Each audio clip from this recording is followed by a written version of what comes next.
guys, it's Olivie Blake, and this is me not writing.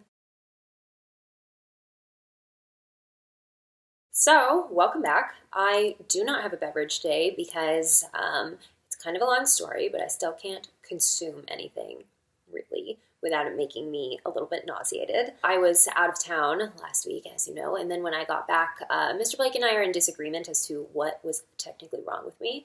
But I basically haven't been able to eat for a few days. I actually couldn't sit upright for several days. Yeah, so I was able to sit upright in bed on Friday morning, so I did write a Valentine's Day one-shot, if you want to read that. Let's see, what else is new? I have been mentioning a little bit about how I've been wanting to write a Commoner's Guide sequel, but the reason that I had some hesitation is because, well, for one thing, I am going to need to plan this one out in advance because I don't think I can really just embark on another year-long, not really knowing when it's going to end, accidentally ending up, over 500,000 words. I'm just not sure I can do something like that again. So I need to do a little bit of prep work first, and I also wasn't sure if people were going to be interested in a story that was basically not so much about the relationships and more about how they're dealing with contemporary politics. Obviously, with Meghan and Harry, that whole situation is slightly mirrored, not by Harry and Pansy, but by the fact that I had the Prince of Wales abdicate his position. So I guess I could deal with that in a similar fashion. Definitely that would be rocky. Plus, Brexit is a very real thing, and I have mentioned it that it is happening in the Commoner's Guide universe. And I think that it has been very interesting I've read a few times that like Meghan Markle was a little bit frustrated by the fact that she couldn't speak politically. She was very outspoken about her support for Hillary Clinton in the 2016 election. So I'm actually thinking that if something like the Trump presidency were happening in the Commoner's Guide universe, that Hermione would really take issue with not being able to talk about it. So this one would definitely be not so much about babies, which is what the New Royals Guide to Bearing Princes is, the one shot that I wrote during the Advent. And that one is more of like, it's about Hermione and motherhood and kind of coming around to the idea of motherhood. So this wouldn't be about that. It would definitely be about her marriage and to some extent what she moving into her role as a very particular, kind of a special kind of politician where she's not a politician because she's not elected. So she doesn't necessarily have a place, and she fits into the British aristocracy where being vocal about her politics is not really acceptable. So essentially, all of which is to say, I wasn't sure if people were going to want to read about a story where all the characters are already together. They're basically already all married, and it's about politics. But it seems like you guys have been enthusiastic about the idea. So I'm going to start kind of sketching out a concept of how long I think maybe this story will be.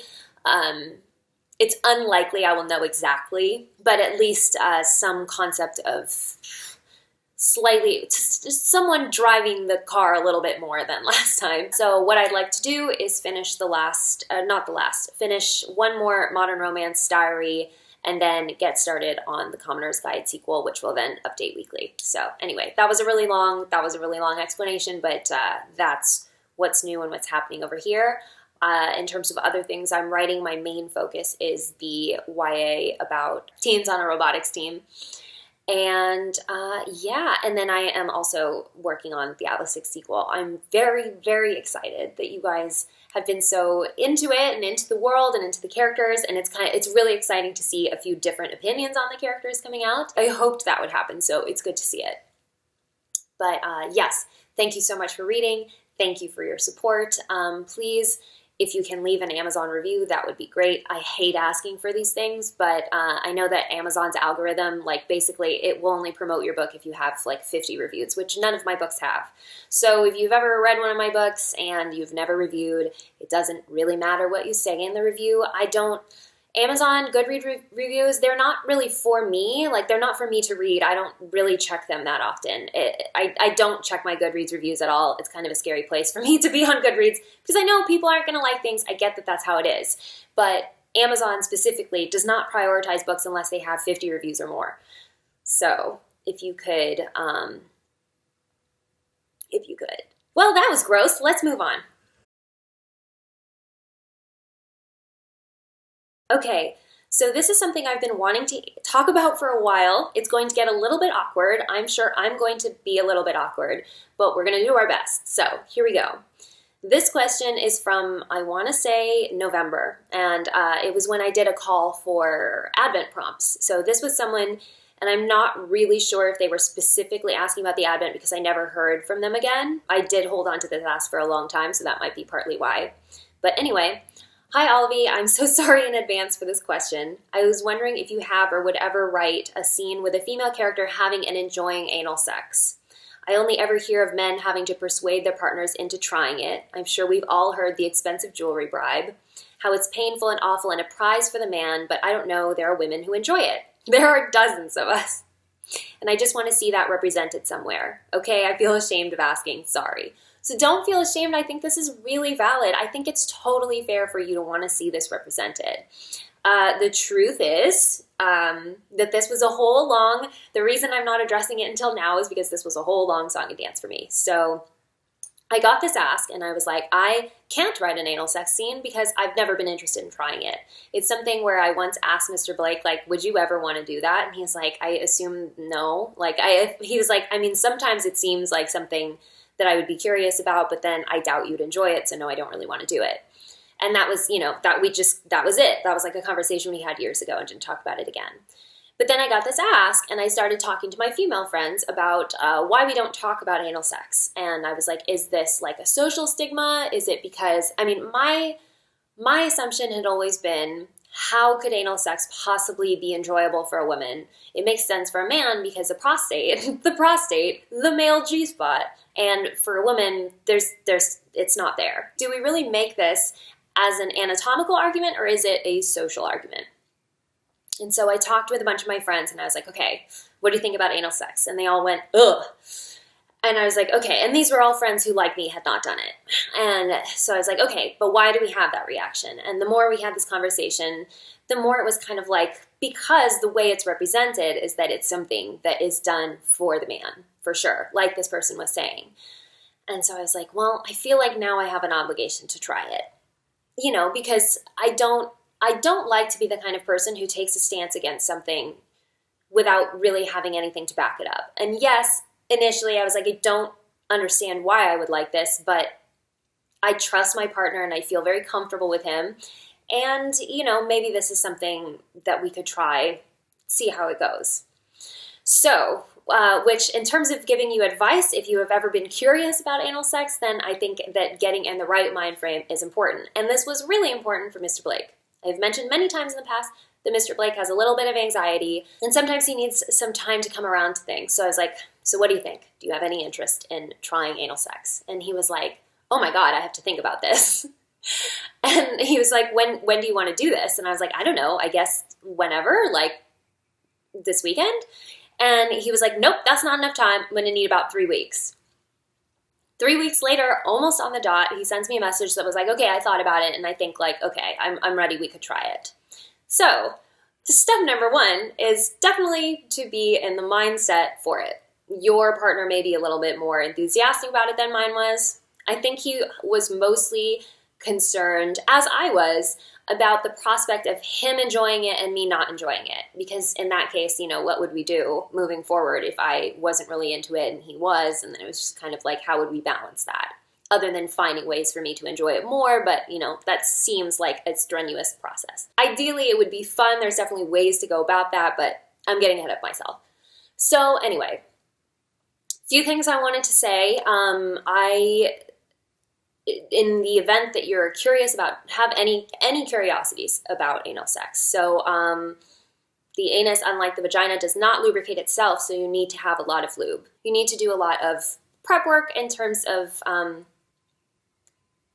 I don't think you would want to have this sprung on you. I don't think you would want to agree to it if you were not physically prepared with all the necessary things. There's definitely also, there's stationary objects like butt plugs or beads that you remove at a climactic point. I didn't use any of those things, and I think that may have contributed to it being very painful the first time. I had the lube and I had the sort of the foreplay situation. There are definitely different positions to do this in, and I recommend you having as much control as possible. In terms of why women enjoy this, because I really did have to look into it, I will tell you I did not enjoy it, and my lack of enjoyment made it not very enjoyable for Mr. Blake. We didn't have a super great time. Actually, he's a little bit more traumatized by it than I am. It shouldn't, from everything I've read, it should not cause you pain. If it's causing you pain, then you need to stop, because that area can be torn, it can bleed, stuff like that. It feels definitely uncomfortable. I think I thought that my main concern was going to be that like a sanitation issue. Like, I mean, when guys would go down on me, I just like constantly think about my vagina and like, oh my God, is there something wrong with it? And I was definitely thinking the same thing, but that was not my primary concern. For me, the primary concern was pain, and that is an indication that you're probably not in a great position and should stop. And so we did. I get that there are lots of ways to make it better. Women who do enjoy it because it allows them better access to their own clitoris. It also there's like a full feeling. So that's kind of the impression I get from women who do like it. It's those sensations that they like. I don't know that I would write it into a scene. I'm not saying that I wouldn't. I'm not making any promises, but I think it's super valid to want to see your experience represented. Of course, hopefully there's a better representative for your experience than I am. But I do think it's at least very natural to have those curiosities. And I thought it was a really good thing for my relationship to be able to talk about it beforehand, and kind of the way we got each other comfortable was really, you know, that was a really intimate thing. And that's what's great about relationships with a partner, where you have that open communication of, are you comfortable? Is this okay? Really checking in with each other. And that doesn't kill the mood. It just, you know, we kind of made a game of like watching porn together first as sort of like an instructional method. Again, I use Bellesa. I always say this, use Bellesa, because it's curated by women. I don't know what you would find if you were looking up anal sex that was aimed at men. Just saying. But anyway, I did just want to, I guess this is just a window into my experience. If any of this made you uncomfortable, I'm sorry. I hope you skipped it. But yeah, I just think it's something where like we should be able to talk about it as something that people enjoy. I think the worst thing that we can do is to stigmatize any sexual experience. Not to say we have to be all out there about our different kinks or whatever, but just it shouldn't feel like something you should feel shame about, and you should definitely feel comfortable, I think, talking about it with other women. So as another woman that you could have that conversation with, I will tell you that I probably didn't do it the best way possible. I mean, I'm sure I could have tried using toys first, and maybe that would have been better. But ultimately, it just was kind of a lackluster experience. And yeah, the big things, lubrication, talk about it with your partner beforehand. Make sure you're ready. He's ready, she, whatever. And it shouldn't hurt, so stop if it hurts. It did definitely, it felt weird after too, so. So yeah, anyway, to that asker, I hope that this is a little bit helpful or a little bit reassuring. I don't know if it was. I would have liked to come back with something different, like, oh my God, you guys, everyone's been keeping this secret from us, it's amazing. But I think my answer just has to be, everybody's got their sexual preference. Just don't be ashamed of yours. Okay, and just in a very drastic shift. Hey Olivie, I'm getting a new puppy next week, and my husband and I couldn't be more excited about getting her. We have one other dog, no kids. But we found out yesterday that she has a significant heart condition that will likely limit her lifespan by a large amount. We haven't even met her yet. How do you recommend balancing the excitement and joy of something with, I guess you'd say, preemptive grief? Yeah, I would say preemptive grief. I don't know how much this is going to limit her lifespan, but all dogs have a limited lifespan compared to us. I mean, every time we get a dog, we pretty much know we're going to outlive it. And that's definitely a very difficult thing, especially like I've got a big dog and he's got a pretty short lifespan, especially his breed, which is something I know is very hard for Mr. Blake. Actually, our dog just sprouted gray hairs not very long ago, and we took him to the vet, and the vet was like, congratulations, your dog is an early senior, because he's 6 now.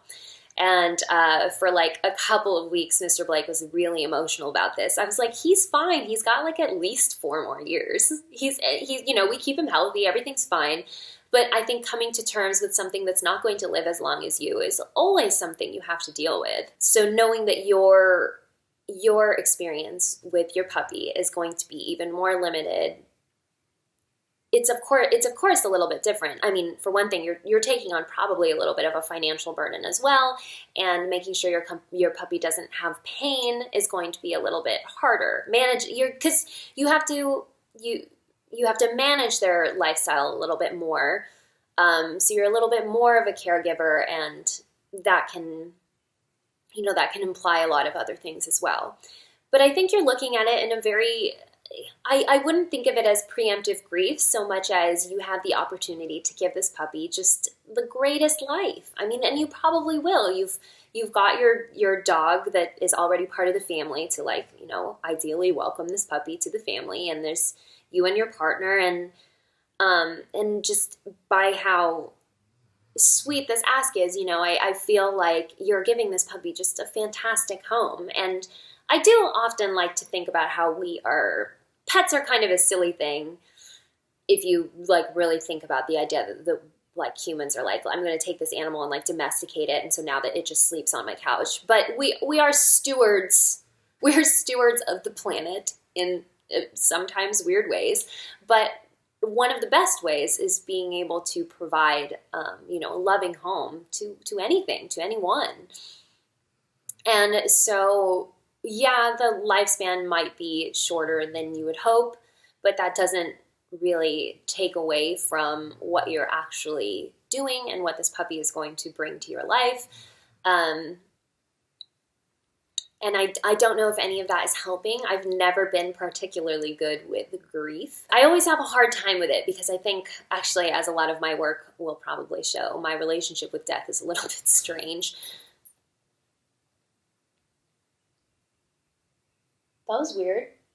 Anyway, it's a little bit strange in that I think my relationship with life is being highly aware of the fact that the sweetness of life is that it's not eternal. Nothing is perpetual, and it goes on for some time, and you get some time, and you do the most you can with the some time that you maybe have. And I know that's not helpful, probably, but I like to think that you're someone who is going to be able to make the most of this time, which makes you such a fitting home and such a loving home. So I'm sad to hear that about your puppy, but, there are also a lot of dogs in shelters that, my dog is a rescue dog, in that he's very difficult, and not a lot of people could have been his owner. He kind of got passed around from foster home to foster home because he's really dog aggressive. And it has been a little bit of a headache for us. He's our first dog, and he's my first dog and Mr. Blake's first, dog of his own and first big dog. So this has been a whole thing for us. But yeah, I like to think that someone with that kind of love, there's lots of, people, animals who could use that love. I'm sorry. I'm totally going off on tangents. As you can see, this sort of thing makes me very uncomfortable. But I like the idea that, the fact that you're thinking about this in such a touching way and such a tender way is a very promising sign. And I think you'll make a wonderful home for this puppy and, whatever else you choose to love in the future. That feel weird. Was that preachy? I don't know. I have a soft spot for rescue pit bulls. I live in LA, so basically every dog that's in the shelters here is a pit bull or a chihuahua. And I can't speak to chihuahuas, but pit bulls are super sweet. Especially, and girl pit bulls are the perfect size. They're 30 pounds, which fits under most apartment, things. And also, most people in LA are willing to lie and say your dog is not a pit bull in case they say it's not allowed in your building. It's something about insurance. They're super sweet dogs. And again, I'm not saying that for any other reason other than I have one, and I know there's a lot of them that need homes, and I guess if you're listening to this, then maybe you'll think about it. That's not the point. None of this is the point. I'm going off on a tangent. Okay, I think I am caught up on questions, so yeah. So let me know if you have anything you want to talk about. Thank you again for your support of the Atlas 6. I'm so excited. I'm so glad. I really was not sure if people were even going to care that there was going to be a sequel, but now I will get right to work on it, and I'll let you know how that's going. Maybe I can give you guys some sneak peeks as we move forward. But anyway, that's it for me for now, before my dog starts snoring again. This has been me, Olivie Blake, not writing, and I'll see you next week.